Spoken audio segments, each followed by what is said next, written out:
उच्च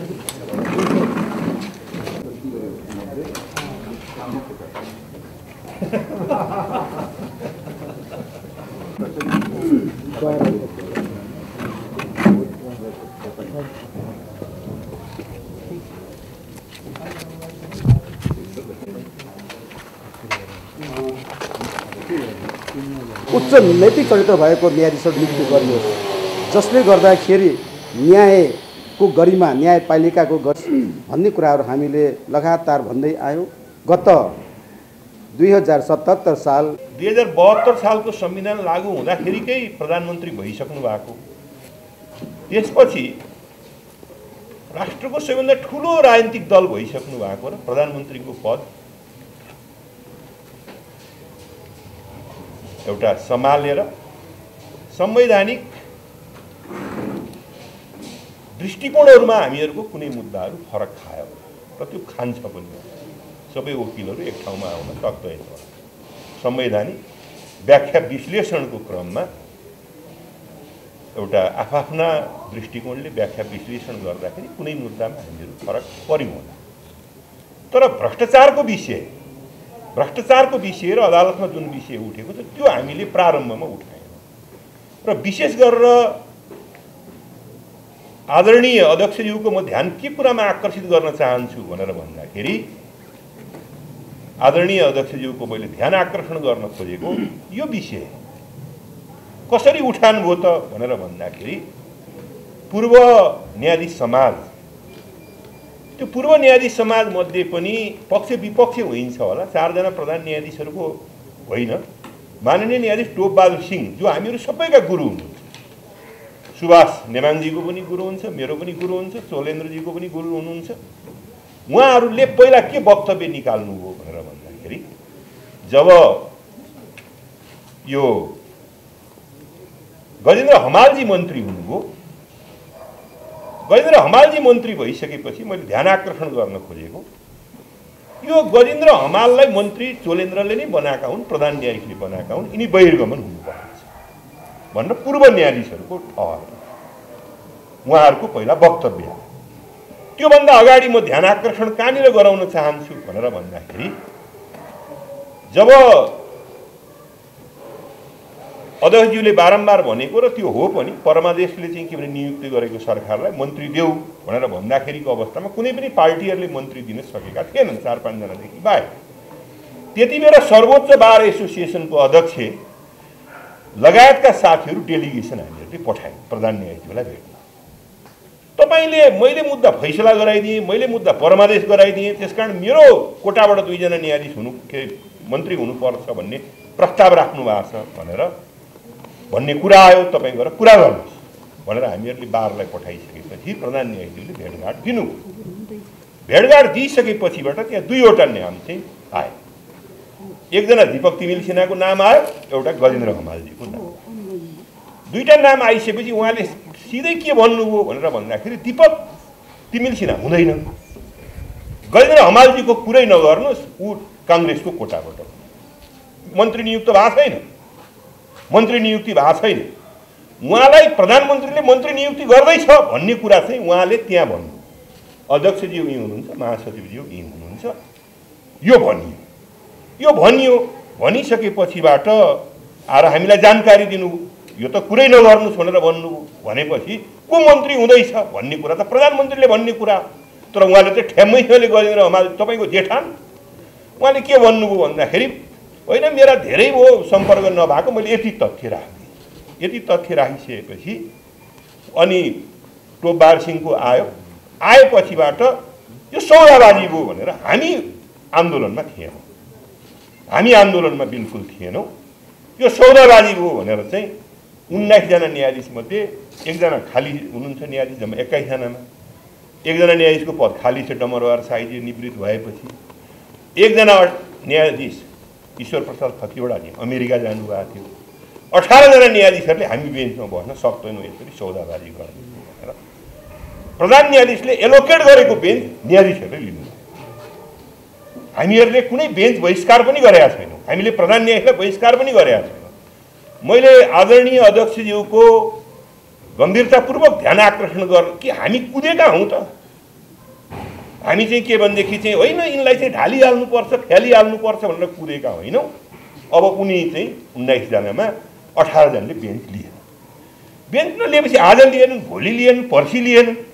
नेपालवारले एउटा छलफल चलाइसकेपछि होइन अब उहाँहरूले गर्नुहुन्न भने प्रधान न्यायाधीशको राजीनामा माग्नुपर्छ।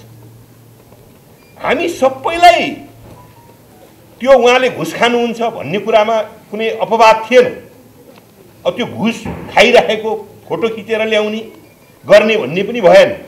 तर उहाँले खरिद गरेका केही जग्गा जमिन 66-65 सालमै खरिद गरेको त्यो मैले बोले हो।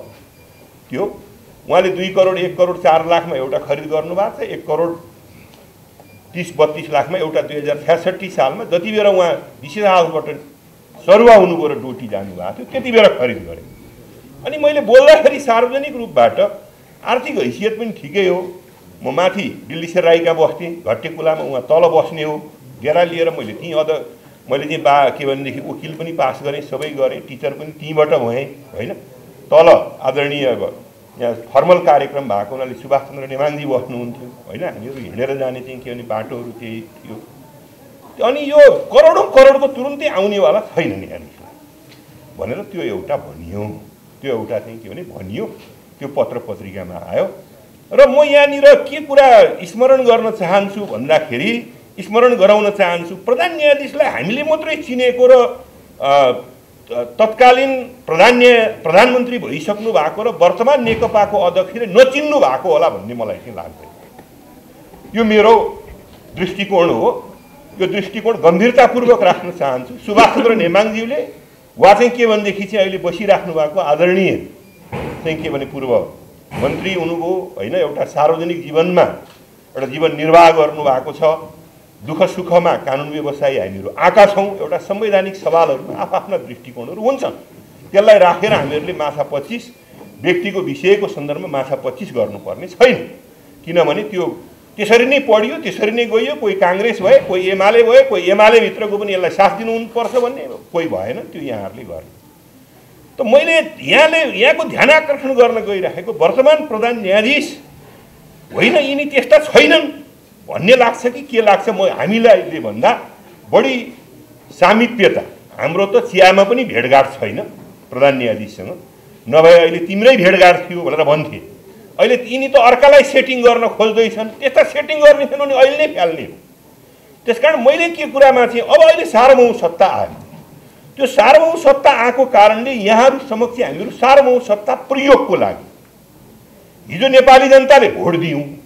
हिजो नेपाली जनताले भोट माग्न पनि गयो। खालि खुसुक्क भोट हाल्यौँ भन्ने मात्रै होइन, भोट माग्न पनि गयौँ। जुन पार्टीलाई विश्वास थियो त्यही पार्टीलाई माग्यौँ र भोट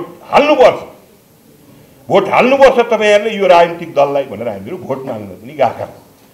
अब आज सार्वभौम सत्ता सम्पन्न भइसकेपछिबाट यो सार्वभौम सत्ताको प्रयोग होस् भनेर हामीहरू आएको। यो सार्वभौम सत्ताको चाहिँ प्रयोग होस् भनेर हामीहरू आएको। यो मृत्यु वरण गरेको लिखत होइन। दैनिक हामीहरू त्यहाँ चाहिँ के भने च्याच्या र चुचु गरेर कराइरहेका होइनौँ। यो देशको परिवर्तनको मोर्चामा अग्रिम रूपले कृष्णप्रसाद भण्डारीदेखि लिएर होइन, एउटा चाहिँ के भने कानुन व्यवसायीको जुन रूपमा आउँछ, वासुदेव ढुङ्गानादेखि लिएर चाहिँ के भने जुन रूपमा 7 सालदेखि लडेका जुन कानुन व्यवसायीहरू हुनुहुन्छ त्यो रूपमा चाहिँ के भनेदेखि हामी आएका हौँ। त मैले यो किन, मलाई पनि साथीहरूले किन भन्दाखेरि एउटा तपाईँले राख्नु पर्दछ भन्दाखेरि हामी आयौँ, राख्यौँ। यहाँहरूको राजनीतिक आफ्नो क्लिष्टता होला, तर अदालतको त्यसको बावजुद नियुक्ति कस्तो भयो त भनेर भन्दाखेरि नियुक्तिको सवालमा म एउटा प्रश्न गम्भीर रूपले उठाउन चाहन्छु। 10 वर्ष वकालत गर्नुपर्छ भनेर भनेको 10 वर्ष जनक शिक्षा सामग्री केन्द्रमा जागिर खाएको मान्छे उच्च अदालतमा नियुक्ति हुन्छ। कसको पालामा? सिटिभिटीमा चाहिँ जागिर खाएको 10 to 5 जागिर खाएको मान्छे नियुक्ति हुन्छ। अब उसले नेपाली जनताको उत्प्रेषणको अधिकार लगायत सबै मौलिक हकको व्यवस्था चाहिँ के भनेदेखि चाहिँ अहिले उच्च अदालतलाई दिएको छ होइन। जीवनभर ट्राभल एजेन्सी चलाएर बसेका मान्छे चाहिँ के भनेदेखि चाहिँ न्यायाधीश नियुक्ति। त्यो न्यायाधीशको पद 2टा खुट्टा मात्रै उभ्याइदिए पुग्ने हो कि होइन? संसारमा नियुक्ति हुन्छन्, आफ्ना पक्षका मान्छे पनि जान्छन् अमेरिकामा पार्टीकै प्रेसिडेन्टकै मान्छे नियुक्ति हुन्छ, तर उसले यति काबिल न्यायाधीश नियुक्ति दिन्छ, उसका बरु उसको सन्दर्भमा तिम्रा धेरै अभियुक्तहरूसँग तिमीले मुद्दा गरेका छौ, त्यसकारण तिम्रो अभियुक्तको पक्षमा तिमी जान्छौ भन्ने प्रश्नहरू आउँछ। यहाँ त वकालतै नगर्नु नपर्ने यी नियुक्तिहरू छन्। त्यसकारण अहिले जुन प्रतिवेदनमा प्रश्न उठाइएको छ, प्रतिवेदनमा म यहाँनिर के कुरा फेरि पनि म ध्यान आकर्षण गर्न चाहन्छु, आकृष्ट गर्न चाहन्छु भनेर भन्दाखेरि यो पछाडि सर्वोच्च अदालतका न्यायाधीश लगायतको मूल्याङ्कन गर्नु पर्यो भनेर हरिकृष्णजीको प्रतिवेदनमा छ। उहाँले आफ्नो पनि मूल्याङ्कन गर्नु पर्यो, प्रधान न्यायाधीश पनि मूल्याङ्कन गर्नु पर्यो। प्रधान न्यायाधीशको सवालमा त न्याय परिषदले सरुवा गर्न पाएको छैन, पदस्थापना गर्न पाएको छैन, तपाईँ काज हटाइदिनुहुन्छ। त्यहाँ पनि खानपिनको कुरा देखिएको छ भनेर लेखिया छ। त्यो न्याय परिषदले सरुवा गरेको पदस्थापना गरेको के काम भयो त तपाईँ काजमा पठाउने हो भने? जस्तो अहिले विषयार्थमा 6 जनामा 4 जना उहाँले काजमा पठाइदिनु, 2 जना मात्रै हुनुहुन्छ। यस्तो धेरै छन्, यस्ता धेरै छन्। एउटा खालीको कुरा भनेको कुनै अमुक न्यायाधीशलाई म यहाँ विवादमा ल्याउन पनि चाहन्न, जो काजमा आइराख्नु भएको छ, आफ्ना मन लागेका चाहिँ कुनै कुरा आउने हो। त्यसकारण न्यायाधीशको पुण्डावलोकनदेखि लिएर अनि हाम्रो सवालमा पनि प्रश्न उठिया छ। अस्ति महासचिवज्यूले भन्नुभयो वकिलहरू बिचौलिया, वकिलहरू नचाहिने कामहरू गर्ने त्यहाँ परेको छ प्रतिवेदनमा, र हामी पनि छौँ। यसलाई मैले हामी पनि त्यही रूपमा जानु छ। र वकिलहरूको त उहाँले के भन्नु भने सम्बन्ध विच्छेद गराउने, सम्बन्ध विच्छेद गरेको सम्पत्ति पनि लिने, श्रीमती पनि लिएर हिँड्दिने, त्यस्ता पनि वकिल देखियो भनेर भन्नु उहाँले व्यक्त गरे। त यो एउटा आम दायरामा भ्रष्टाचारको सवालमा यसपालि हामीले शीर्षस्थ मान्छेलाई किलकिले समातेका छौँ। यो बलियो छ, यो खरीको रुखभन्दा बलियो छ। खरीको रुख धेरै तलसम्म जाँदो रहेछ। अहिले बानेश्वरको सेरो फेरो भन्ने श्रीहरि अर्यालजीले लेखेको पुस्तक हेर्दा धेरै त्यो कुमारीसँग सम्बन्ध हुँदो रहेछ। त्यो रुखको उहिले के दिए भनेर भनेको त्यो यति बलियो छ कि उहाँ जाँदाखेरिको अवस्थामा धेरैजनाहरू चाहिँ धर्मराउनेवाला छन्। त्यसकारण यो सजिलै जाँदैन।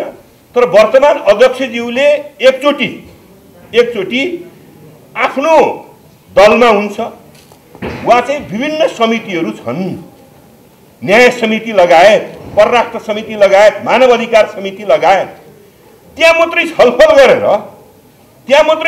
गरेर हामी त अर्को पक्ष भयौँ। 19 जना न्यायाधीशहरू र प्रधान न्यायाधीशको कुरा सुन्दिनु नि त एकचोटि के भनेदेखि छलफलमा जान त मिल्छ नि। यो डकुमेन्ट रामास्वामी के भनेदेखि चाहिँ दक्षिणका न्यायाधीश भए। रामास्वामी उनी मुख्य न्यायाधीश हुँदाखेरि, चिफ जस्टिस इलाहाबादमा हुँदाखेरि उनले खान त खाएका थिए पैसा क्वार्टर बनाउने भनेर, तर क्वार्टर सिँगारेको भनेर ल्याए शब्द छ। आरोप लगाउँदाखेरि कङ्ग्रेसले मत दिएन, त्यसपछि राजीनामा दिने भनेर भन्यो, राजीनामा दिएर उहाँ बिदा भए। हामीले भ्रष्टाचार यति न्यायको जुन पहुँच हो, जुन 1 नम्बर र क नम्बर कसरी आउने भयो त भन्दाखेरि अगाडि नै प्रधान न्यायाधीशलाई भेटेर भनेको आधारमा आउने, अगाडि नै प्रधान न्यायाधीशको चाहना अनुसार आउने, त्यो न्यायको जुन क्रमबद्धता हो त्यो पनि चाहिँ के भनेदेखि समाप्त भएको छ। त्यसकारण अहिले उहाँले लगाएको होइन यो गोला प्रथा आएपछि मात्रै हामी बेन्चमा बस्छौँ भनेपछि अहिलेका वर्तमान न्यायाधीशहरू हामी प्रधान न्यायाधीशको आदेश चाहिँ मान्दैनौँ है। हामी रजिस्ट्रारले तयार गर्छ अहिले गज लिस्ट, त्यसपछि गोला हालिन्छ। 1 देखि जसरी तयार हुने हो 3 जनाले बसेर 12 जना बसेर गोला हाल्दाखेरि जान्छ। अहिले त्यसपछि बेन्च बसिएको। त त्यसकारण यसपालि यो जुन हो यो चाहिँ एउटा चाहिँ बार चाहिँ बोल्न सक्दछ न्यायाधीशहरूको। उनीहरूले बोल्नु पर्यो भने फैसला मार्फत बोल्छ भनेर भनिन्छ संसारमै। न्यायाधीशसँग पनि आवाज त हुन्छ, उनीहरूले त्यो आवाजको एक्सप्रेसन चाहिँ फैसला मार्फत गर्दछ। तर लयर चाहिँ उनीहरू चाहिँ के भनेदेखि चाहिँ उनीहरूको आवाज नै, यो प्रकृति आवाज नै चाहिँ के भनेदेखि अगाडि आउँछ भनेर भनिएको हुन्छ। त्यसकारण मैले यसरी के भनेदेखि स्मरण गर्दाखेरिको अवस्थामा धेरै मुद्दाहरूमा हामीहरू सँगै हिँडेका छौँ। यो मुद्दामा हामी कमजोर पनि छैनौँ, नजानिकन उठाएका पनि छैनौँ। बेन्च सेटिङ हुन्छ कि हुँदैन होइन। जो वरिष्ठ अधिवक्ता सुभाष दाई हुनुहुन्छ, मैले दाई पनि भने, तपाईँ आफैले पनि मूल्याङ्कन गरेर भनिदिए हुन्छ, साथीभाइहरूलाई बोलाएर भनिदिए हुन्छ यसमा यो फलानुको कार्यक्रम र यसको अति भएको छ, त्यो नागेको छ। अब यही प्रधान न्यायाधीशलाई तिमीहरू देउता ईश्वर जस्तै मान भन्ने सबै राजनीतिक दलहरूको चाहिँ के भनेदेखि आदेश हुन्छ भने पनि हामीहरू मान्न सक्ने अवस्थामा छैनौँ। त्यसकारण उहाँ सत्य हुनुहुन्छ कि असत्य हुनुहुन्छ भन्ने कुरा एउटा समितिहरूमा त छलफल चल्न सक्दछ नि, त्यो समितिमा छलफल चलाइयोस्। त्योभन्दा अरू यहाँहरूको चाहिँ के भनेदेखि संविधानले दिएको त्यसकारण सम्प्रभु सत्ता हामीहरू प्रयोग गर्न आएका हौँ भन्दै अन्तिममा यस्तो अति नै के भने एउटा विभिन्न कारणले गर्दाखेरि समयको जुन कन्स्ट्रेन्ट छ त्यो समय होइन, यहाँ विभिन्न नेतागणहरू आइरहेका पनि देखेका छौँ। त्यसको बावजुद पनि हामीले तुरुन्तै नै भन्छु म, अरू नै कार्यक्रमहरूमा आउँदाखेरि पनि केही समयहरू हामीहरू अलि निकै लामो पर्खिनु पर्थ्यो, तर यो आधा घन्टा केहीको कुरा होइन। मैले यथार्थ रूपबाट भनेको जुन समय हामीहरूले पायौँ र जसरी एउटा खुला रूपबाट चाहिँ के भनेदेखि छलफल छ, यहाँ प्रश्न साथीको भएन, प्रश्न न्यायालयको भयो। त्यो न्यायालय गणतन्त्र पछिको न्यायालयको जुन हालत छ, हालत दयनीय छ। हालत चाहिँ के भनेदेखि पैसामा बिक्री छ। यो पेशी व्यवस्थापनले मात्रै जाँदैन, न्यायाधीशको पुनर्नियुक्तिसम्मबाट चाहिँ के भनेदेखि जान्छ र त्यसमा हामी वाद बोकेको वकिल नवकिल म भन्दिनँ, जान्ने मान्छे भयो भने कन्स्टिट्युसनको व्याख्या गर्दाखेरिसम्म रिपब्लिकनका जाने कि डेमोक्रेटका जाने भन्ने कुरा आउँदो रहेछ बाहिरतिर। तर पैसा खाने कमर्स क्लजको व्याख्या गर्नु पर्यो भने अमेरिकामा त्यो कमर्स क्लज चाहिँ राज्यतिर जान्छ कि फेडरलतिर जान्छ भन्ने हो भने उसले आफ्नो जुरिस्प्रुडेन्स नै लगाउँछ, कुनमा राज्यलाई फाइदा हुन्छ त्यो नै लगाउँछ। सेन्ट्रिस्ट आरोप उपचार के हुन्छ, लिबरलिजम के हुन्छ, ओरिजिनल टेक्स्ट के हुन्छ भनेर चाहिँ के भनेदेखि उनीहरू त्यसरी जान्छन् आफ्नो देशको व्याख्या गर्दाखेरि। त्यसकारण फेरि पनि समय दिनुभएकोमा म आभारमा भेटघाट गर्दाखेरिको अवस्थामा, त्यसपछि के भनेदेखि पोखरामा भेटघाट गर्दाखेरिको अवस्था त्यो सोचिएको थिएन होला। पछि पनि आउँछ र यो जिम्मा सबैतिर जाँदाखेरि पहिलो दल नेकपा एमाले भएको हुनाले पहिला हामी यहाँ नै गएका छौँ। पहिलो यो जुन हो मेमोरेन्डम बुझाउन हामीहरू पहिलो नेकपामै आएको हौँ। तर त्यही अघि अध्यक्षज्यूले भन्नुभयो समयको कारणले उपनेता सुभाष नेमाङज्यूलाई जिम्मा दिएको हुनाले त्यहाँ दिउँ, हाम्रो मन मानेन। जसले त्यसरी बुझ्नु भएको थियो फेरि त्यो दलको अध्यक्षलाई नै हामीहरू बुझौँ भन्ने भइसकेपछिबाट यहाँ आएका हौँ। यो हाम्रो बनावटी छैन, यो देशलाई परिवर्तन गर्न भनेर हिँड्नुभएको जुन एउटा अहम एउटा चाहिँ के भने प्रमुख शक्ति हुनुहुन्छ, भोलिको पनि शक्ति हुनुहुन्छ होइन, आजको पनि शक्ति हुनुहुन्छ। यसलाई गम्भीरतापूर्वक त लिनुहुन्छ, तर यो आए देउसी खेले गए भन्ने खालको चाहिँ हामीहरू छैनौँ। हाम्रो अदालतको स्थिति दयनीय छ। नाम देऊ तिमीहरू भन्नुहुन्छ भनेदेखि ती नामहरू दिन, मुद्दा कलेक्सन गर्नु पर्यो, मुद्दाका विवरणहरू दिनु पर्यो, अरू न्यायाधीशहरूको विवरण दिनु पर्यो भने ती सबै विवरणहरू पनि दिन हामी कानुन बार मार्फत भनौँ न, यो मेरो मात्रै व्यक्तिगत कुरा पनि होइन, त्यो दिन पनि हामीहरू तयार छौँ भन्दै म पुनः एकपटक आभार व्यक्त। केपी ओली त हाम्रो अपोजिसन पार्टीको अध्यक्ष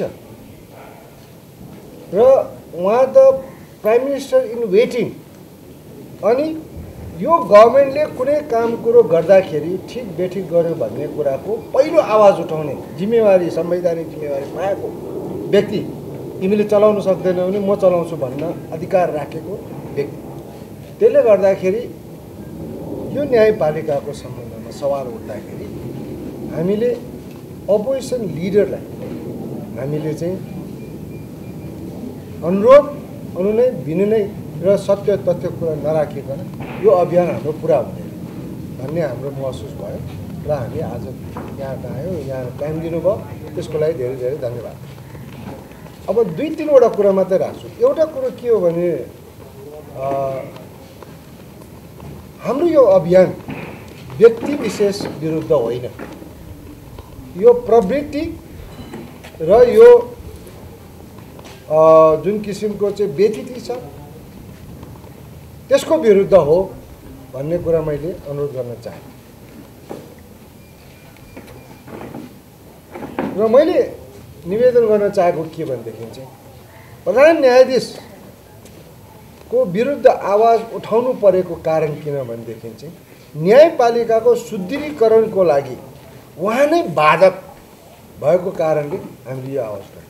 मलाई स्मरण छ हामीले गोला प्रथाबाट सुरु गरौँ भन्दाखेरि हाम्रो बारको अध्यक्षले कुरा उठाउँदाखेरि उहाँले राजीनामा माग्ने कुरा गर्नुभएको थिएन।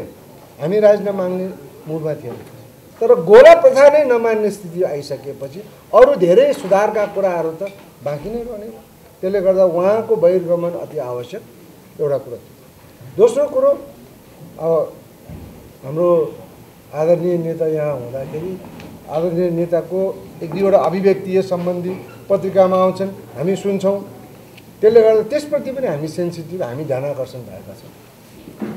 विघटनको मुद्दामा फैसला गर्ने न्यायाधीशहरूमध्ये प्रधान न्यायाधीशहरू मात्रै किन 5जनालाई गर्नुपर्ने हो कि भन्ने यहाँ आदरणीय नेताज्यूबाट कता कता अभिव्यक्ति हामी पढ्छौँ। र त्यो सम्बन्धमा प्रधान न्यायाधीशको इस्यु भनेको चाहिँ बेसिकली उहाँ नै बाधक भएको कारणले, उहाँले नै भ्रष्टाचारलाई चाहिँ बढावा दिएको कारणले गर्दाखेरि उहाँले न्यायपालिकाको सुदृढीकरणको लागि बाटो नखोलिदिएको हुनाले उहाँलाई हामीले हटाउन चाहेको। तर आदरणीय नेताज्यूबाट कुनै यस्तो इन्फर्मेसन आउँछ कि उहाँ बाहेक अरू सिनियर जजेसहरू पनि या जुनियर जजेसहरू करप्सनमा लिप्त छ भन्यो भने हामी उहाँलाई पनि छोड्दैनौँ। हामी उहाँको विरुद्ध पनि हामी राजीनामा माग्नुपर्छ भने राजीनामा आउँला, उहाँलाई चाहिँ इम्पिचमेन्ट गर्नुपर्छ भन्ने पनि हामी निवेदन लिएर हजुर कहाँ आउँला। हामी ओपन छौँ यो मामलामा। तर अहिले हाम्रो कुरा के हो भनेदेखि चाहिँ यो प्रधान न्यायाधीशको अध्यक्षतामा उहाँको नेतृत्वमा अहिले न्यायपालिका ठप्प छ। न्याय सम्पादनको काम पनि हुन सकिरहेको छैन, फुल कोर्ट पनि बस्न सकिरहेको छैन, उहाँसँग बेन्च पनि सेयर नगर्ने र उहाँले न्याय परिषदमा बसेर पनि नियुक्ति गर्न नसक्ने, न्याय सेवा आयोगमा पनि अरूले उहाँसँग बसेर निर्णय गर्न नचाहने र संवैधानिक परिषदमा पनि उहाँको उपस्थितिले चाहिँ संवैधानिक परिषदमा काम नहुने यस्तो स्थितिमा पुगिसकेपछि उहाँको रोल टोटली मिनिमाइज भइसकेपछि उहाँ चाहिँ अब काम नलाग्ने प्रधान न्यायाधीशमा परिणत भइसकेपछि उहाँलाई धेरै दिनसम्म टिकाइराख्ने, धेरै दिनसँग राख्ने यो औचित्य छैन भन्ने हाम्रो नेपाल बारको र सुप्रिम कोर्ट बारको ठमेल छ। आदरणीय नेताज्यू, मेरो अनुरोध, हामीले न्यायपालिकालाई कुनै पनि हालतमा, यो न्यायको मन्दिर हो, सम्पूर्ण नेपालको यो चाहिँ धरोहर हो, यसलाई बचाइराख्नुपर्छ। कुनै पनि प्रधान न्यायाधीशले या कुनै पनि अन्य पावरमा रहेका व्यक्ति सरकारले सर्वोच्च अदालतलाई गलत प्रयोग गर्न खोज्छ या त्यसलाई निजी कम्पनीको रूपमा प्रयोग गरेर आफ्ना मान्छेहरू भर्ती केन्द्र बनाउँछ, त्यो हामीलाई सह्य हुँदैन। न्याय भनेको सबैको अधिकार हो। हामीले नेपाल आमाको प्रति इमान्दार भएर कुरा गर्दाखेरि न्यायालयमा हुने कुनै पनि किसिमको गलत निर्णयहरू गर्ने दृष्टता राख्छ भने उसले नेपाल बारको प्रतिवाद, नेपाल बारको विरोध खेप्नै पर्ने हुन्छ। हामी त्यसबाट विचलन हुने छैनौँ भन्ने आदरणीय नेताज्यूलाई हाम्रो प्रतिबद्धता जाहेर गर्दछौँ र यहाँको सहयोग र यहाँको नेतृत्व संसदमा धेरै महत्त्वपूर्ण छ। अहिले सरकारले मात्रै भनेर धेरै कुरा नहुने मध्ये यो पनि एउटा छ। हजुरको नेतृत्वमा र हजुरको आवाजमा केही आयो भने मात्रै यो काम सम्भव हुने हामीले देखिरहेछौँ। त्यसैले गर्दाखेरि यसमा हामीले सहयोगको अपेक्षा गर्दछौँ। म यति नै भन्दै ट्याक्ससँग सम्बन्धित मुद्दाहरूको क्लाइन्टलाई के गरिरहेको छ भन्दा घर घरमा मान्छे पठाएर उसले यति पैसा दिएको छ भनेर के गरिरहेको छ भन्दाखेरि न्याय सम्पादन गर्ने गरिरहेको छ, न्याय खरिद बिक्री भएको छ। त्यसैले बार एसोसिएसनले यसपालि जो अभियान सुरु गरिरहेको छ न्याय खरिद बिक्री हो एउटा। दोस्रो, म सामान्य प्रधानमन्त्री पूर्व प्रधानमन्त्रीज्यूलाई के अनुरोध गर्न चाहन्छु भने हरिकृष्णजीको प्रतिवेदनले पैसा देशमा मात्रै होइन विदेशमा बुझ्न सक्यो भन्ने छ। न्यायाधीशले नै बिचौलियाको काम सुरु गर्यो भन्ने छ। मैले अरू निवेदन गरिनँ, यो यो अवस्थामा न्यायालय पुग्या हुनाले नेपाल बार एसोसिएसनले एउटा अभियान सुरु गरे हो र सामान्य पूर्व प्रधानमन्त्रीज्यूलाई म के अनुरोध गर्न चाहन्छु भने हामीले राजीनामा मागेका छौँ। वास्तवमा त्यो अधिकार प्रयोग गर्ने जो इम्पिचमेन्टको महाभियोगको लागि प्रशस्त ग्राउन्ड छ, कतिसम्म भन्दा उहाँले त अझ अहिले कोही नपाइसकेपछि उहाँ आफै टिभीमा गएर आफूले गरेको फैसलाको चाहिँ डिफेन्स गरिराख्नु भएको छ। त्यो कुरो हुँदैन। पोलिटिकल पार्टी जस्तो होइन। प्रधान न्यायाधीश भने त विश्वासको आधारमा चल्यो। कसैले पनि विश्वास गर्न सक्ने स्थिति छैन। उहाँ बाहेक सर्वोच्च अदालतका 1900 जना न्यायाधीशले उहाँसँग बेन्च सेयर गर्न तयार हुनुहुन्न। यो अवस्थामा पुगेको न्यायालयलाई अब बाहिर के आइसकेको छ भन्दा होइन, दलको 8को कार्यले प्रधान न्यायाधीशले राजीनामा नदिकन बसिआइसकेको छ है भन्ने सन्देश गएको छ। त्यसैले म अहिले यहाँको ठुलो रोल छ संसदमा कि न्याय खरिद बिक्री साँच्चै हामीले परिवर्तनको लागि हामीले जो अभियान सुरु गऱ्यौँ, जेल बस्यौँ, सारा कुरो गऱ्यौँ, आज गणतन्त्र आइसकेको छ। यस्तै न्याय खरिद बिक्री गर्ने सिस्टमको लागि हो त होइन। त्यसैले सामान्य पूर्व प्रधानमन्त्रीज्यूको चाहिँ ध्यान गएको छ भन्ने हामीलाई महसुस छ। सुभाष दाइ हुनुहुन्छ, सुभाष दाइले सबै जानकारी छ। न्याय कसरी चलेको छ, न्यायपालिका कसरी चलेको छ, चोलेन्द्र शमशेर राणाको चाहिँ एक्टिभिटी के छ भन्ने कुरो सबै जानकारी छ। त्यसैले मैले छोटोमा के भन्दाखेरि हामीले राजीनामा मागेका छौँ। वास्तवमा नेपाल बार एसोसिएसनले जे कुरो उठाएको छ, वास्तवमा नेपाल बार एसोसिएसन अहिले ब्याक हुने स्थिति छैन। यहाँहरूको चाहिँ सहयोगको अपेक्षा गरेका छ होला। हिजोको दिनमा चाहिँ के छ भन्दाखेरि कतिपय अदालतमा परेका मुद्दाहरूमा मत मिलेन होला, तर के भन्दाखेरि संविधान र स्वतन्त्र न्यायपालिका राख्ने कुरोमा वास्तवमा हामी फरक छैनौँ। त्यसो भए आउनाले चाहिँ सामान्य पूर्व प्रधानमन्त्रीज्यूको पार्टी सिङ्गो र यहाँको नेतृत्वमा जो चलेको छ वास्तवमा त्यसले चाहिँ केही अहिले हामीले जो अहिले कुरो राखेका छौँ 17वटा मुद्दा जो छ त्यसलाई एनालिसिस गरेर एउटा प्रधान न्यायाधीशलाई बहिर्गमन गरेर के गर्नुपर्ने हुन्छ। साँच्चै महाभियोगको लागि यहाँहरूले भन्नुभयो भने हामी त के तयार छौँ भन्दाखेरि कुन कुन मुद्दामा कति कति पैसा खुवाइएको छ भन्ने कुरो पनि रिपोर्ट दिन सक्ने स्थितिमा हामी छौँ। त्यो कुरो चाहिँ यहाँलाई जानकारी गराउँदै यहाँको सहयोग त्यो आस्था समाप्त गर्ने कुरामा पनि अहिलेको प्रधान न्यायाधीश मुख्य जिम्मेवार हुनुहुन्छ भन्ने कुरामै विवाद रहेन। तेस्रो कुरा, अहिले चाहिँ जुन स्टेजमा हामी पुगेका छौँ कि अदालतका सबै न्यायाधीशहरू, प्रधान न्यायाधीश बाहेक सबै न्यायाधीशहरूले मुद्दा नहेर्ने, न्याय परिषदको बैठक नबस्ने, विशेष अदालतमा 2 जना मात्रै, जहाँ 6 जना न्यायाधीश अनिवार्य हुन्छ, 2 जना मात्रै न्यायाधीश छन्, अहिले कुनै पनि मुद्दाहरू फैसला भइरहेको अवस्था छ। अदालतमा अरू विभिन्न अदालतहरूमा न्यायाधीशको अभाव छ भने यो परिस्थितिमा अहिले ठिक छ, उहाँ बस्नु होला, उहाँले चाहिँ नेपाल बारले राजीनामा माग्दै गर्छ, उहाँ बस्नु होला, कति समयसम्म बस्नुहुन्छ त्यो उहाँको आफ्नो कुरा होला, तर त्यसले न्यायपालिका चाहिँ भताभङ्ग बनाउँछ, न्यायपालिका समाप्त गर्छ। न्यायपालिका समाप्त हुने भनेको लोकतन्त्र समाप्त हुने। त्यसकारण एउटा हाम्रो यो अभियानले एउटा कुरा चाहिँ लिकमा ल्याएको छ। मैले सामान्य मतलब नेकपा एमालेका अध्यक्षज्यू पूर्व प्रधानमन्त्रीज्यू समक्ष मैले के विनम्रता साथ अनुरोध गर्छु भने यो अभियानले एउटा कुरा लिकमा ल्याएको छ कि त्यो लिकमा ल्याएको कुरा भनेको के हो भने कि खोला प्रक्रियाबाट मुद्दाको सुनवाई हुने प्रक्रिया सुरु भयो। प्रधान न्यायाधीशले अर्थात् अरू अदालतका पनि मुख्य न्यायाधीश या न्यायाधीशहरूले चाहिँ कुनै ठाउँमा फलानुको इजलासमा मुद्दा राखेर अनि म फैसला गराउँछु भन्ने कुराको अब लगभग हामी चाहिँ अन्त्य गर्ने अवस्थामा पुगेका छौँ। तर उहाँ पदमा रहेसम्म चाहिँ जुडिसियरी अगाडि बढ्न सक्ने छैन, किनभने धेरै समस्याहरू छन्। न्यायाधीशहरू नभएको अवस्था छ। भोलि बिहान 1 वर्षको अवधि करिब उहाँको 1 वर्षको अवधि छ। यो 1 वर्षको अवधिमा तमाम न्यायाधीशहरूको चाहिँ के भन्दाखेरि पद रिक्त हुन्छ। अदालतमा पेन्डिङ रहेका मुद्दाहरू छन्। कहिले कोभिड, कहिले चाहिँ के भन्दाखेरि कोभिडभन्दा पछाडि यो अभियानको कारणले गर्दाखेरि थुप्रै मुद्दा एउटा ब्याकलग रूपमा अदालतमा रहेको अवस्था छ। त्यस कारणले जति दिन उहाँ रहनुहुन्छ त्यति चाहिँ के भन्दाखेरि जुडिसियरीको अवस्था गम्भीर भएर झन् एउटा सङ्कटमा पर्ने अवस्था छ। त्यस कारणले गर्दाखेरि केही कुराहरू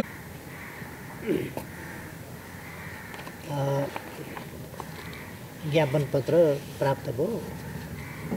प्राप्त भएकै थियो।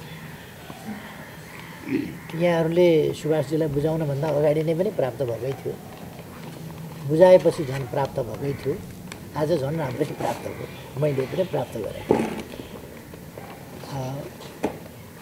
हामी पहिले त म तपाईँहरूलाई स्वागत गर्छु र तपाईँहरूलाई धन्यवाद भन्छु। तपाईँहरूले आफ्ना कुराहरू राख्नु। थ्योरिटिकल्ली तपाईँहरूको कुरासँग असहमति जनाउनु पर्ने त्यस्तो आवश्यकता छैन।